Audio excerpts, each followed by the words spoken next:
1장 1절부터 6절까지 한번 읽어보세요. 다윗의 아들 이스라엘 왕 솔로몬의 잠언이라.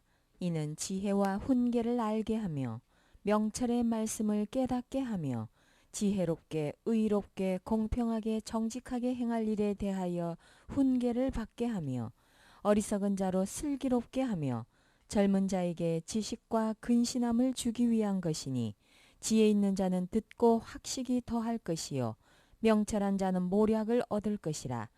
잠언과 비유와 지혜 있는 자의 말과 그 오묘한 말을 깨달으리라. 아멘. 서론삼아 몇 가지만 말씀드리고 넘어가겠습니다.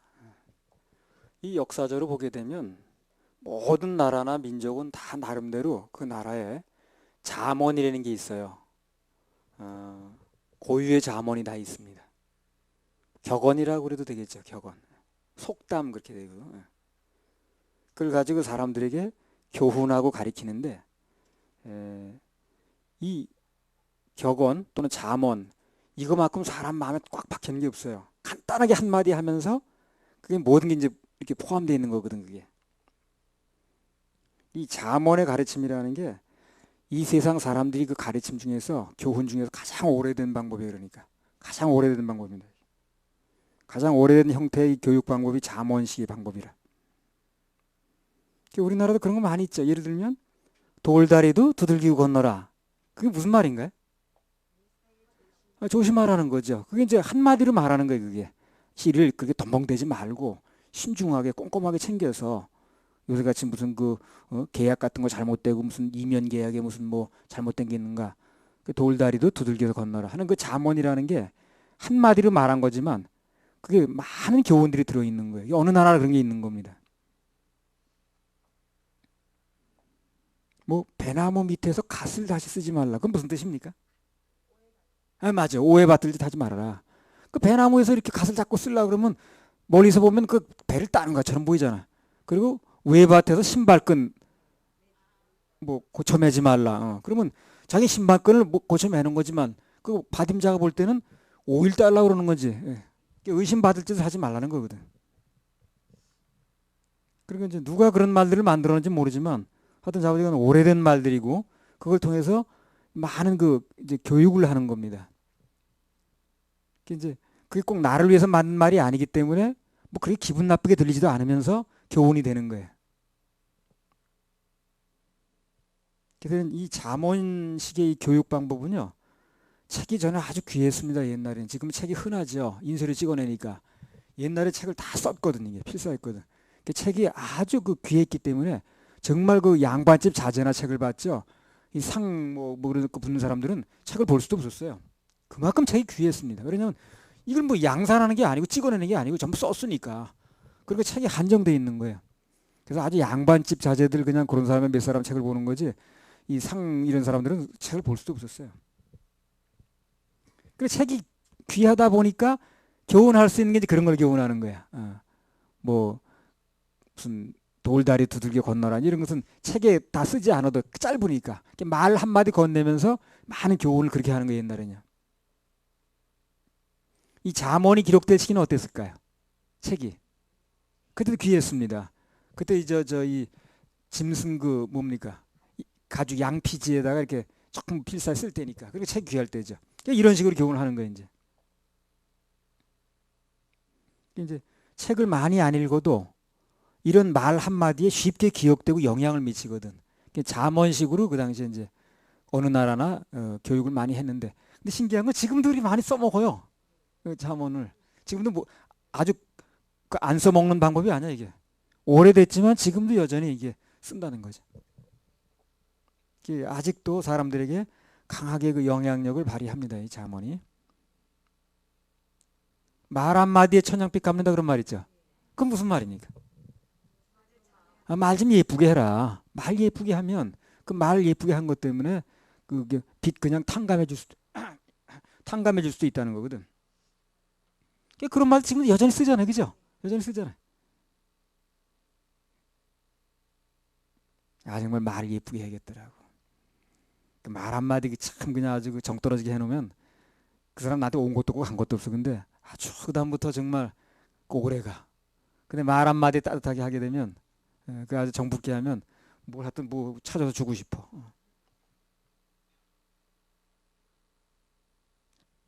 그 세상에 많은 잠언들이 있는데 가장 놀라운 것은 성경에 기록된 잠언입니다. 이건 왜 놀랍냐면 그 말씀 그대로 이루어지는 잠언이에요. 그 세상에서 쓰는 잠언은 세월이 가면 조금 안 맞는 것도 있어요. 뭐 젊어 고생은 사서도 한다는 거. 그거 뭐 안 하면 또 안 하는 거지 뭘 그렇게 또 굳이 사서 할 건 뭐 있나. 매도 먼저 맞으면 낫다는 거. 그것도 먼저 맞아 손해 볼 게 많아요. 그 매를 나중 먹는 게 낫더라고 매는. 왜냐면 군대에서 맞아 보니까 처음에는 성질나서 기분 나빠가지고 감정을 막 떼요. 근데 한 중간쯤 넘어가면 팔도 아프고 또 이제 감정도 식고 그러니까 점점 때리는 게 약해져. 잘하면 끝에서 안 맞는 수도 있어. 그러니까 이제 잠언이라는 거는 세상 쓰는 것은 시대에 따라 조금 바뀌기도 해요. 근데 성경 속의 잠언은 시대가 바뀌어도 여전히 유효합니다. 가장 놀라운 잠언이 성경 속에 기록이 됐다는 거예요. 다른 속담은 시대가 바뀌면 조금 이제 바뀌기도 하는데 이 성경 속의 잠언은 시대를 초월해서 언제나 진리입니다. 세상에서 말하는 이 잠언은 진리가 아니에요. 꼭 맞는 진리가 아닙니다. 그거는요. 그러나 성경 속에 말하는 잠언은 진리라는 거. 이 성경 속의 잠언은 오랜 동안 세월을 거치는 결과 절대 틀리지 않았다는 겁니다. 성경 속에 있는 그 많은 잠언들을 마음에 아주 깊이 명심하고 그리고 그 마음에 두는 사람은 많은 인생의 삶의 실패를 줄일 수가 있어요. 그리고 또 많은 시간을 볼 수가 있습니다. 세월 낭비를 안 하고. 젊어서 잠언을 많이 읽으면 늙어서 많이 경험해가지고 이렇게 하는 사람보다 훨씬 많은 지혜를 얻을 수가 있어요. 제가 이제 이 잠언이 설교되는 동안에 우리 모두가 하늘의 지혜를 받게 해달라고 기도하면서 잠언 말씀을 제가 받기 시작했습니다. 자, 그럼 이 잠언의 저자는 누구냐? 저자는 물론 성령님이십니다. 모든 성경은 다 성령님이 불러주신 거예요. 근데 성령님이 누굴 선택하셔서 이것을 기록하게 하셨는가 하는 거죠. 그걸 좀 보고 넘어가겠습니다. 서론이니까. 잠언 1장 6절 한번 읽어보세요. 잠언과 비유와 지혜 있는 자의 말과 그 오묘한 말을 깨달으리라. 여기 지혜 있는 자의 말 이런 말이 나왔죠. 이 지혜 있는 자는요. 솔로몬의 스승을 얘기를 합니다. 솔로몬의 스승을 이렇게 표현하는 거죠. 그래서 이 지혜 있는 자의 말이라는 것은 솔로몬의 왕자일 때 그 세자일 때 스승이 솔로몬을 교훈할 때 사용했던 잠언들이에요. 여기 많은 이 잠언 중에 상당수가 솔로몬의 선생이 그 솔로몬을 교육하면서 그 썼던 말들입니다. 그래서 잠언 19장 20절부터 24장 34절까지 그 있는 것도요. 전부 지혜 있는 자가 한 말들이에요. 그러니까 솔로몬의 그 선생이 세자 솔로몬을 앉혀놓고 가르쳐 준 말이에요. 왕자 솔로몬을 교육하기 위해서. 이 옛날 왕자 교육은요. 이 세상에서 최고의 교육이 이루어지는 장소에 쓰였대요. 이 왕자 교육이요. 그러니까 무슨 뭐 우리가 생각할 때 설렁설렁 무슨 뭐 대강 무슨 뭐 놀다 판으로 이렇게 한 거가 절대 그렇지 않습니다. 옛날의 세자 교육, 특별히 왕자 교육 중에서도 이 왕을 이을 세자 있죠. 그 세자의 교육은요. 이 세상에 존재하는 최고의 교육이 이루어지는 장소였다. 거기가. 이조 시대 때 이제 왕자 교육에 대해서 나온 게 있거든요. 스크랩을 한번 해뒀어요. 하도 그 특이하길래. 06년도에 스크랩 해놓은 건데 여기 이제 있네. 뭐 다른 왕자가 다 있겠지만 이제 예를 들어서 여기 소현세자라고 있는데 하루 일과표를 이렇게 그림표로 이제 그려놓은 거 얘기예요. 이 세자에게 어떤 교육을 시키는가. 언제부터 교육이 시작되냐면요. 인시 그러면 오늘날 3시와 4시 사이를 말해요. 그때부터 수업이 시작되는 거야. 그러니까 지금으로 말하면 정확히 말하면 3시부터 시작이 되는 거야. 언제 잤는지 모르겠네 항상. 세자의 하루는 새벽 3시, 4시 오늘날 그때 시로 인시. 인시라는 건 이제 옛날에 자축인묘 가지고 따지는데 인시는 호랑이시에 그게 진짜 호랑이시네. 근데 이제 여기 나왔네. 그때까지 의관을 정제한 세자. 그리고 의관 정제가 굉장히 복잡합니다. 그게. 의관을 정제한 세자는 대전 인조와 대전마마인 인조대왕과 중전, 인열왕후, 대비전. 그때 대비가 누구냐면 인목대비라는 사람이 있었어요. 인목대비 그 연속해서 그제 많이 나왔죠. 그러니까 3시부터 문안을 가야 돼, 문안을. 그럼 그 사람도 문안 받으려고 또 일어나 있어야 되는 거야, 또. 새벽 3시와 4시 사이 인시에 닭이 울면서 일과가 시작돼 가지고 그리고 이제 문안 드링부터 시작이 됐는데 잠은 언제 자냐? 좀 일찍 자긴 자네. 9시에서 10시 사이를 해시라고 그래요. 그때 잠드니까 좀 일찍 자는 편이네. 그러면 한 10시에 잠들어가지고 11시, 12시, 1시, 2시, 3시부터 일해야 되니까 한 4시간 자네. 그 4시간 자는 거야. 맞아, 4시간 잔다고 그랬네.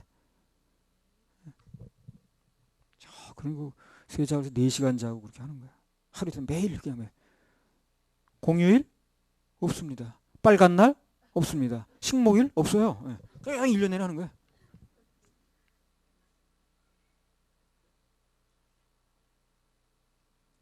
그리고 세자가 또 뭘 했느냐면 나 이거 처음 알았네. 예. 아침 저녁으로 국왕의 수라상이라는 게 있어요. 수라상이 뭡니까? 식사. 그거를 그 맛을 세자가 먼저 보는 거야. 그걸 역할을 맡았어. 그러니까 이걸 의심하는 거야. 이제 세자를 시켜놓으면 왕 빨리 죽이고 자기가 왕 될 수 있는 거 아니야. 그렇죠? 그 나쁜만 먹으면 그럴 수 있는 거 아니야. 그러니까 세자가 먼저 그 왕한테 올라가는 음식 맛을 자기 먼저 보는 거야. 그리고 왕한테 올렸습니다. 그러니까 그 아침 그 일어나가지고 중요 일과 중에 하나가 그 음식 맛을 먼저 보는 거야. 입맛 없어도 맛을 봐야 돼요. 그리고 그 왕한테 올리는 그 왕비한테 올리는 모든 그 탕제 있어요. 뭐 이제 약 그런 거. 그것도 자기 제일 먼저 마셔봐야 돼. 그러니까 아무 이상이 없다는 게 세자가 그걸 해보는 거야. 그러니까 그 이제 세자가 그 왕자리를 뺏으려고 그러는데 이제 부부자지간에도 그거 권력 문제가 있으니까. 그래서 아침 저녁으로 국왕의 수라상을 살피는 시선과 부모의 약을 먼저 맛보는 시탕도 세자 몫이었다. 나머지 일과는 계속 그 다음에 뭐 하느냐? 공부만 하는 거야. 뭐 사서삼경에다가 그 엄청 복잡하고 그 배워도 그만 안 배워도 그만인 건데 그거 그리고 옛날 세자들은요. 그 우리 저 충주 그 뭡니까 우체국 옆에도 그 옛날에 그 왕자들 뭐 이런 사람들 이제 그 필적을 이렇게 탁본으로 떠가지고 벽에다 하는데 야 글씨 잘 써요. 참 글씨 뭐 그야말로 일필휘지야. 글씨 못 써가지고 되지도 않는 거야. 지금 저는 뭐 이제 어두로 하는 시대가 아니기 때문에 아 글씨 너무 잘 썼더라고. 그리 글씨 잘 쓸 수 없어. 그러니까 그냥 뭐 그거 그 책 같은 것도 다 촘촘한 글씨 그냥 여기 잔 글씨 막 붓글씨 쓰는 거야. 붓글씨로 한번 써보셨으면 되게 어렵습니다 그거. 나머지 일과는 공부의 연속이었다. 오전 6시에서 8시 아침 공부 조강이라고 그럽니다. 예. 아침 조차 강의 강자 조강. 오후 3시에서 5시 저녁 공부 속강가 기본이었고 나머지는 일을 복습해야 돼. 복습해가지고 그 배운 거에 다 그때는 전부 외우는 거예요 전부 다 이게. 그 옛날 교육이라는 게 가물천 따지부터 시작해서 전부 외우는 겁니다 그게. 그러니까 이제 그 뭐 일반 평민이 배우는 가물천 따지 외우는 정도 아니라 그 논어가 어떻고 대학이 어떻고 그 입까지 사람 한 마디 다 한 거거든 그거. 그걸 다 외워야 돼. 그러니까 그냥 뭐 소화가 안 되는 거지. 나머지는 일 복습하는 자율학습 시간이었다. 보충 수업은 수시로 이루어졌으나 낮 보충 수업, 소대, 밤에 스승을 침실까지 불러서 하는 야간 보충 수업, 야대로 나뉘었다. 지금 야간 수업을 뭐라 그러지? 야자라고 그러죠. 이때 야대라고 그랬어요. 예. 교육은 엄격했다. 1629년 윤 4월 2일 오전 6시 세자는 그 하루 일과를 보면 그 이제 궁중일기에 보면 이조실록에 보면 세자는 오전 6시에 영의정 오윤겸과 자의정 김유등 12명의 당대 최고 지식인 집단과 논술 시험을 치른다. 그거 말해서 딸리면 안 되는 세자가. 그 왕대도 권위가 없어요. 그리고 그 4대부대 들거나 합니다. 저 사람은 요새 청문회 하듯이 자격 없는 사람이 왕 될 수 없다 막 들고 나와서 아니대요 하니까 그 당대 최고 그 학문들하고 해가지고 논술 막 논쟁을 해가지고 자기가 꿀리면 안 되는 거예요. 그러니까 얼마나 그 스트레스 받겠습니까? 그 당시에 영의정 오윤경과 이 사람도 아주 뭐 그냥 아주 사소삼경 이런 거에 아주 꽉 박힌 사람들이지. 좌의정 김유등 12명의 당대 최고 지식인 집단과 논술 시험을 치른다. 그러니까 무슨 뭐 논어에 대해서 어떻게 생각하시오 뭐 이런 식으로 해가지고 뭐 다 물어보는 거예요 그냥. 그래서 의정이 복습을 얼마나 하느냐고 묻자 세자는 새로 배운 것은 30번, 전에 배운 것은 20번 읽습니다. 아이고 지금 설교하면서 본문도 그렇게 안 읽겠네. 새로 배운 것은 30번, 전에 배운 것은 20번을 읽습니다라고 시원치 않게 대답한 대목이 있다. 그러니까 영의정이 그걸 또 꾸짖는 거야. 덜 읽었다 이게 그거. 영의정은 이에 저하, 세자를 저하라 그래. 왕은 전하라 그러고. 그 니은이 빠진 거야. 전하에서 니은을 빼가 저하 그러는 거예요. 잘 못 들어보셨습니까? 저하. 세자 저하 그러잖아요. 저하께서는 문안과 시선 말고는 문안드리고 그 만보는 시선 말고는 다른 하실 일이 없을 터이니 새로 배운 것은 60번, 전에 배운 것은 40번을 읽으셔야 됩니다. 그래서 야, 그 100번 읽는 거죠. 그러니까 60번 전에 배운 거 40번 하니까 아우 그거 한번 배운 거 100번 읽을래 봐요 여러분요. 여러분 본문은 그날 읽은 거 100번 다시 읽어보세요. 얼마나 쉽는가. 그렇게 살았어요 이 세자들이. 솔로몬은요 마찬가지입니다. 이런 교육을 받은 거예요. 솔로몬이. 모세는요 마찬가지입니다. 이런 교육들을 받은 사람들이에요. 전부 다. 그러니까 모세의 교육이 대단한 거지. 근데 하나님은 그걸 쓰신 게 아니더라고요. 그렇게 읽었는데 소현세자의 성적은 그다지 뛰어나지 않았던 것으로 보인다. 당시 성적은 수미양가격인 순, 통, 략, 조, 불 등 5가지 등급으로 평가됐다. 세자의 성적에는 수와 불, 가가 없다. 제일 잘한 것도 없고 제일 못한 것도 없어. 스승과의 대화에 세자가 자신의 학습 평가를 략으로 올릴 것을 주문한 기록이 있다. 그러니까 세자가 내 체면도 있으니까 략만 좀 해주세요. 그러니까 수미양가 중에서 가는 말고 양만 좀 해주세요. 그런 것도 나오네.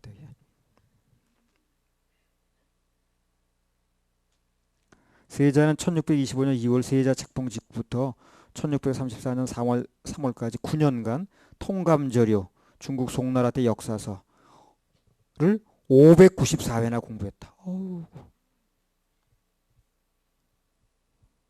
통감저료를 이처럼 오래 공부할 정도면 학습 능력이 뛰어난 것은 아니라고 전문가들은 평가한다. 무슨 얘기냐면 좀 머리가 나빠서 많이 읽었다 그런 뜻인가 보네. 하여튼 아까 무슨 얘기를 하다 이게 나왔냐면 왕자 교육이라는 게 이 세상에서 최고의 교육이 이루어지는 장소였다는 거예요. 그때가. 그리고 이 선생은요.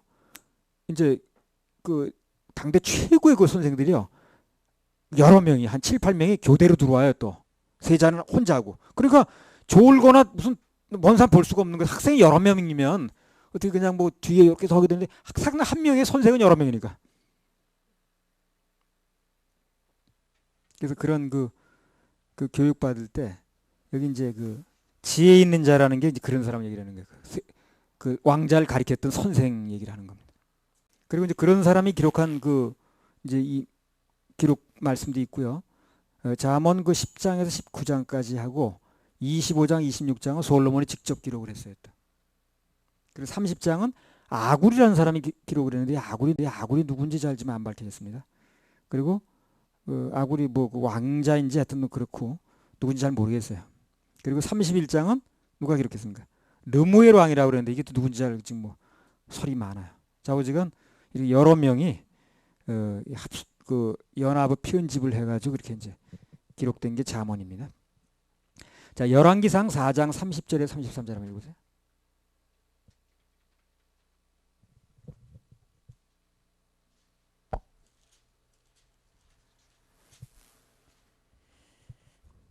솔로몬의 지혜가 동양 모든 사람의 지혜와 애굽의 모든 지혜보다 뛰어난지라. 저는 모든 사람보다 지혜로워서 에스라 사람 에단과 마홀의 아들 헤만과 갈골과 다르다보다 나음으로 그 이름이 사방 모든 나라에 들렸더라. 저가 잠언 3천을 말하였고 그 노래는 1,005이며 저가 또 초목을 논하되 레바논 백향목으로부터 담에 나는 우슬초까지 하고 저가 또 짐승과 새와 기어다니는 것과 물고기를 논한지라. 예, 그래 천문지리에 대해서 생물에 물고기가 무슨 종류가 있고 무슨 과 모르는 게 없는 거예요. 솔로몬이 직접 말한 것만 해도 잠언이 3천이나 된다고 그랬죠 여기. 어? 많은 잠언을 얘기를 했습니다.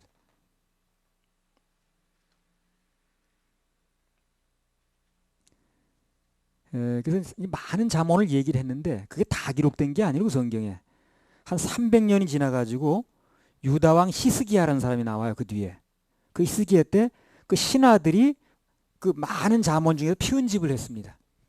그래가지고 오늘날 우리가 보고 있는 완전한 잠언서가 된 거예요. 그 잠언 25장 1절에 한번 읽어보세요.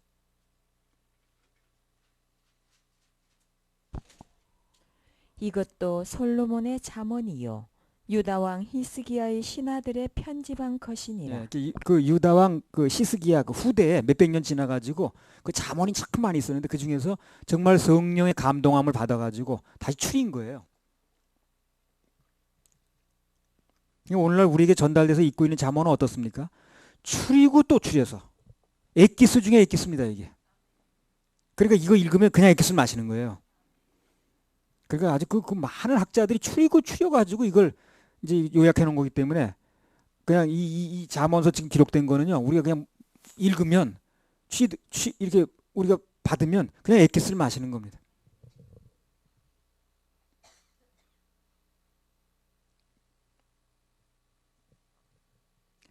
이 잠언서의 주제가 뭐냐면요 뭐 보는 사람에 따라 다를 수도 있겠습니다만 이 잠언서의 주제가요 성도들이 이 땅에서 생활을 하는 동안에 마음에 새겨야 될 하나님의 지혜를 얘기를 합니다.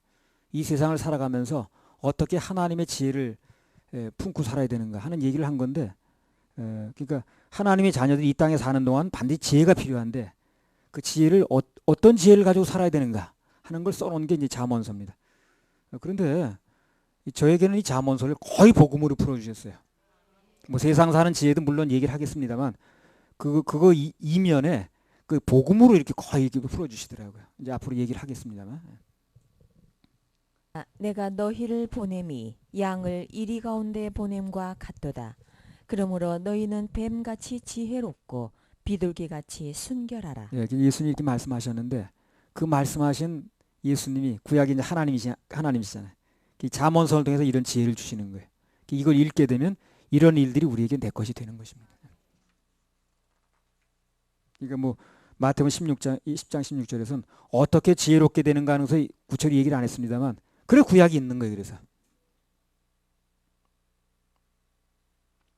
히브리서 11장 13절 14절 이 사람들은 다 믿음을 따라 죽었으며 약속을 받지 못하였으되 그것들을 멀리서 보고 환영하며 또 땅에서는 외국인과 나그네로라 증거하였으니 이같이 말하는 자들은 본향 찾는 것을 나타냄이라. 예. 성경은 우리 하나님의 자녀들이 이 땅에서 사는 삶을 외국인 또는 나그네라고 표현합니다. 외국인이라는 건 우리나라가 따로 있다는 얘기죠. 나그네라는 건 어디 본향이 따로 있다는 얘기죠. 계속 성경을 얘기를 하는 거예요. 우리가 이 땅에 살고 있다 해서 우리가 이 땅이 우리 원래 살 땅이 아니고 우리 외국인입니다. 우리가 외국인이라는 건 우리가 영원히 살아야 할 나라가 따로 있다는 거죠. 그걸 얘기를 하는 거예요. 우리가 나그네이기 때문에 이 나그네 같은 삶을 살면서 외국인으로 삶을 살면서 이 땅에 살면서 우리 땅이 아니기 때문에 우리 영원히 살 땅이 아니기 때문에 지혜가 필요해요. 지혜가 필요합니다. 나그네 인생길이라는 게 원래 유혹이 많거든. 함정도 많고. 그러니까 이 땅을 제대로 나그네 인생을 살아가려면 지혜가 필요한데 그런 걸 위해서 이제 이 잠언을 쓴 겁니다. 사단의 유혹에 한번 걸려들면 시간 버리고 물질 버리고 정력 낭비되고 그렇거든요. 그래서 우리가 인생길 살면서 어떻게 하면 유혹에 빠지지도 않고 시험에 안 들고 올바르게 살 수 있는가 그 방법을 알려주려고 이제 기록을 된 건데 이 이면에 저에게 풀어줄 때는 이 복음으로 많이 풀어주셨다는 겁니다. 잠언의 말씀을 이제 마음에 두면 그 말씀이 우리를 각종 유혹으로부터 지켜줘요. 시험으로부터 지켜주는 역할을 합니다. 그래서 젊을 때는 잠언을 많이 읽으면 참 좋습니다.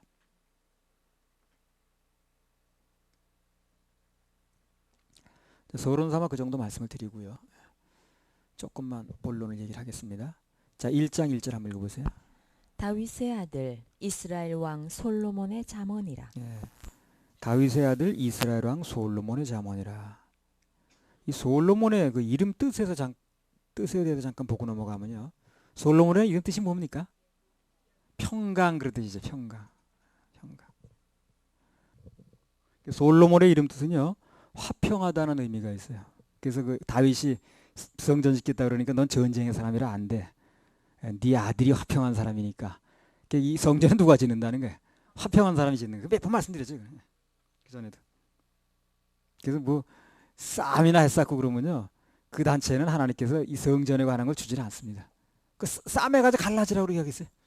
그래서 어떤 일이 벌어져도 화평하고 감당해내고 뭐 헌금이 그러면 이제 하지 말아야 돼. 아 그래 뭐 하라 그러고 하는가 그래. 싸움해가면서. 그래서 전쟁의 사람한테는 성전 질 수 있는 특권을 주질 않았습니다. 솔로몬은 그런 거 소원도 안 했는데 화평의 사람이라는 거예요. 평강의 사람이라는 거예요. 그래서 성전을 짓겠다. 그럼 몇 번 말씀드렸죠, 그요. 솔로몬이라는 이름 뜻대로 오냐고 화평하면 솔로몬에게 그 지혜를 주셨듯이 우리에게 지혜를 주십니다. 온유하고 화평한 사람한테는 하나님께서 지혜를 주셔요. 막 화내고 그냥 막 성질내면 지혜가 오질 않습니다. 그래서 화내고 성질내면 어떻게 되는 거예요? IQ가 두 자릿수로 떨어지는 거예요. 지혜가 없어. 성치 못한 마음에는 지혜가 와도 혹시 그 심령이 그릇에 담지를 못합니다. 그래서 이 솔로몬처럼 화평을 유지하면 내가 준비한 것도 아닌데 성전도 짓게 하시고 남이 해놓은 것 혜택도 누리게 하시고 이렇게 하여. 솔로몬의 이름 뜻에 그런 게 있어요. 이름 뜻이 화평하다 보니까 지혜도 많이 받는 거예요. 잠언 1장 2절. 이는 지혜와 훈계를 알게 하며 명철의 말씀을 깨닫게 하며.